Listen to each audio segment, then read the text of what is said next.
Welcome to That's Good Sports. I'm Brandon. The AAF may be dead, but it's still working. Sort of like a chicken with its head cut off perna. According to Field Yates on Twitter, 30 AAF players have already signed with NFL teams. Chris Mortensen then quote tweeted him saying he thinks there will be 50 plus players that land in the NFL, which according to Sporting News, we're sitting at about 45. So this is evidence that may suggest Tom Dundon isn't as big of a tyrant as we initially thought. Stay with me here. I mean, if 50 AAF players sign with NFL teams, I have to believe part of that is due to the fact that the AAF ended before the NFL draft. Maybe that doesn't matter at all, but I doubt as many AAF guys sign in 2019 if they play a full season, which would have ended Saturday, the final day of the NFL draft, which would have been a point where every team feels like they can compete for a championship. Right now is like a sweet spot for AAF players. They are cheaper than all available free agents. They just put up fresh tape, and a lot of them are young, like rookies anyway. That's the nearsighted interpretation. Long term, obviously, many more players would have gotten a second chance in the NFL if the AAF was allowed to continue. So, these signings, though, are evidence that the developmental league was indeed valuable for the NFL. So let's look at some of the guys who made it back to the big leagues.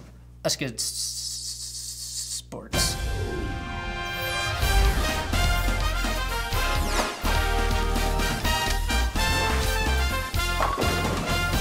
Subscribe to this YouTube channel. Also, this episode is sponsored by Vincero. No, the boxes don't open magically like that. But if you're looking for a luxury timepiece, go to vincerowatches.com/goodsports with my promo code GOODSPORTS for a discount. Again, I've been getting these for gifts. This one's gonna be for my dad. Probably for his birthday or Father's Day, and he watches every episode, so spoiler alert, Dad, you're getting a watch. A very nice watch. I continue to work with Vincero not just because I love their watches, but because they have over 15,000 five-star reviews on their website. So you know their watches are of high quality. Each watch is hand inspected after it's made, and their designs are all done in-house at Vincero. And again, I already have the Bellwether Silver and the Chrono S Matte Black watch. They have watches to fit any style, any occasion. Again, use my promo code GOODSPORTS for 15% discount on your Vincero watch, or the link in the description to get you to the website. Now, I can't cover every player that's signed. I have a life, I'm not gonna go through all 45. Instead, here's the full list, and I will hit you with some pros and cons for some of these acquisitions. Starting with quarterback Logan Woodside of the Commanders, who signed with the Tennessee Titans. Pro, has the best chance to start of all former AAF quarterbacks because Marcus Mariota is injury prone and still hasn't sold anyone outside of the guys at Titans Tube on the idea that he's a true franchise QB. Con, will have to compete with Wesley Woodyard for best wood on the team. Con again, Woodside threw more picks than touchdowns and was sacked a league-high 18 times. Demornay Pierson El, wide receiver from Salt Lake, signs with the Raiders. Pro, Demornay Pierson El had my favorite name in the AAF, and because of that, he makes the Raiders 1/1,000,000% more likable.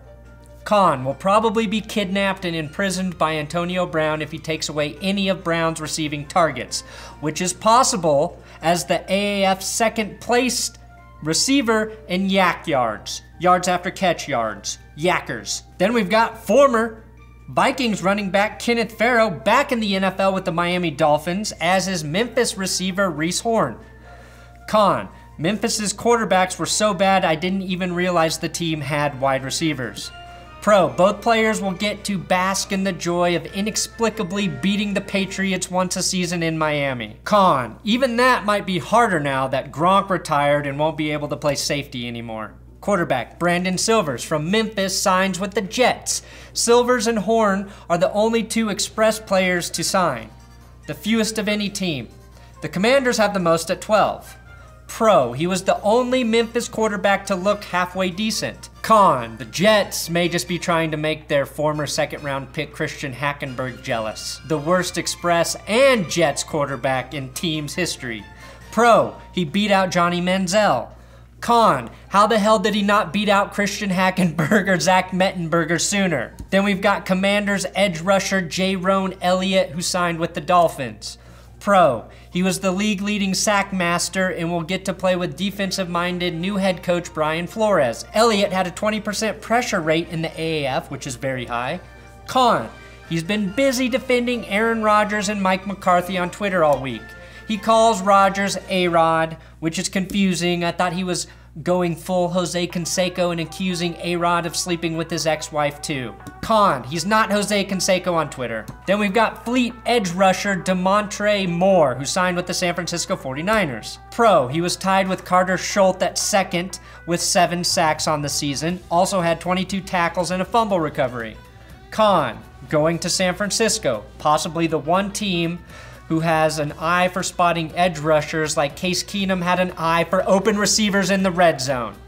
Pro, if they draft Nick Bosa, Moore will inevitably get a lot of reps when Bosa sits out half the season for one reason or another. And maybe he can help Nick Bosa with his Twitter account. The Eagles signed wide receiver Charles Johnson from the Apollos. Everybody knows Charles Johnson. Pro, he had over 400 yards in 2014 and the second most touchdown receptions at 5. Con, had those weird loose sleeves, might create drag on deep routes or explain his 5 drops. Pros, very forgettable name. May be able to get back on a team that already cut him. Vikings. The Vikings cut him. The Eagles signed quarterback Luiz Perez from the Birmingham Iron. Pro, he taught himself how to play football. Con, but he forgot to teach himself how to throw touchdowns. Pro, no longer has to play with touchdown lord Trent Richardson, king of the AAF. The Eagles signed Commanders wide receiver Greg Ward. Pro, was a successful quarterback at the University of Houston. Con, not successful enough to keep being a quarterback. Con again, already has a Super Bowl ring with the Eagles on their practice squad.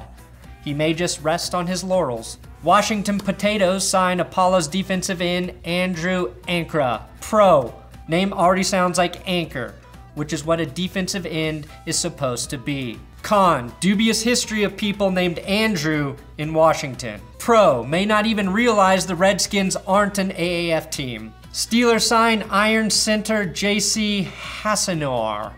Pro, played with Alabama, has a championship pedigree. Con, also played with the Falcons, has a losing championship pedigree. Pro, has the same initials as Jesus Christ, and Jim Caviezel, who played Jesus Christ in a movie. Steelers also signed Jack Tojo, Iron cornerback. Pro, extremely fun to say the name Jack Tojo. Jack Tojo. Jack Tojo. Jack Tojo. Jack Tojo. Jack Tojo. Pro, going from the Iron to the Steelers means he has great metalworking experience. Con, will have to cover a pissed off Juju Smith-Schuster in practice. The Carolina Panthers basically decided to rebuild their entire offensive line through the AAF, signing tackle Brandon Greene from the Iron, center Parker Collins from the Legends, and guard Kit O'Brien from the Iron. They also added receiving touchdown leader Rashad Ross. Pro, Carolina desperately needs an offensive weapon not named Christian McCaffrey. Con, Cam Newton is coming off the same shoulder injury that sidelined Andrew Luck for an entire season. Pro, none of these new players will be forced to wear this hat on draft night. Possibly the worst of all the draft hats. The Panthers draft hat looks like they selected the best design from a kindergarten class. The Panthers draft hat looks like they let a designer from the AAF design it. Ooh, burn. The Carolina Panthers draft hats are so ugly, even Cam Newton was like, damn, I'm glad I don't have to put that shit on my head. The Steelers have signed 6 AAFers. The Vikings and Panthers have each signed 5. All of those teams are tight on cap space, which is something I didn't think about. Teams with very little money to spend after free agency are likely to sign more AAFers. Another reason Tom Dundon is the antichrist of killing football players' dreams. The Dolphins signed the most players with 7. They have plenty of cap space, but also have this problem where nobody wants to play for the fucking Dolphins. The Vikings double-dipped for their secondary, taking safety Deron Smith and corner Duke Thomas from San Antonio, and then made one of the most impactful signings, bringing in pass rusher Karter Schult, the pride of Salt Lake. Schult will get to play for an already talented defense, which I think is the type of situation he needs to be in to succeed. The Salt Lake Stallions had a very good defensive front. I could see him being effective on third downs as a pass rush specialist. He was signed Tuesday but was married on Saturday, and not even an NFL contract can save a man from making the worst decision of his life. Me excluded. I love my wife. The Browns, of course, added the probable MVP of the AAF, that cocky son of a bitch, Garrett Gilbert. I really like this move, and I say that admitting that I'm not sure if Gilbert can even hang in the NFL. But if something happens to Baker Mayfield, like an overdosing on helium and confidence... What's up, guys? Just really excited for the season. Just want you guys to know that I'm working really hard. We're gonna have a great season, and let's go Browns. I think Gilbert plays the perfect style of football to come in and utilize the receiving weapons in Cleveland. If he was torching secondaries with Charles Johnson, I fully expect him to be able to do the same with Odell Beckham going deep and Jarvis Landry underneath. Garrett Gilbert looked like the only quarterback who should be in the NFL. Not because of his passing, but his petulant bitching to the officials, which I know Tom Brady taught him in New England. You just watch the right tackle, he's false started every play they pass. If he starts in Cleveland, it probably means that the Browns are the Browns again. The Kansas City Chiefs add the best corner from the AAF and Keith Reaser from the Apollos. The name Reaser always makes me think of Reese's Pieces, quite possibly the perfect candy. Keith Reaser is going to have to adjust to playing in an even less talented secondary. As a Broncos fan, I think it's cute the Chiefs may be starting an AAFer on their defense that did nothing but downgrade this season. Denver Broncos signed cornerback DaMontre Bausby. I take back everything I just said about the Chiefs signing an AAF player. This was a good move because we did it here in Denver. None. Not a single freaking con for Bausby. And that's your AAFers to the NFL recap. Probably the last AAF video that will ever be made by anybody. Don't worry, I'm just testing the green screen. I rearranged the set, got the new backdrop. Since this is an AAF video, a developmental league, I need to develop my green screen. Seemed appropriate. Thanks for watching another episode of That's Good Sports. Please subscribe here on YouTube. If you can like this video, that would be awesome. Also, I'm on Twitter, Instagram, if you want to follow me there. And make sure you follow my writing partner, @WillKey6 on Twitter. He has funny tweets sometimes. Other times, he just takes pictures of his freshly shaven face and posts them after he posts about LaCroix.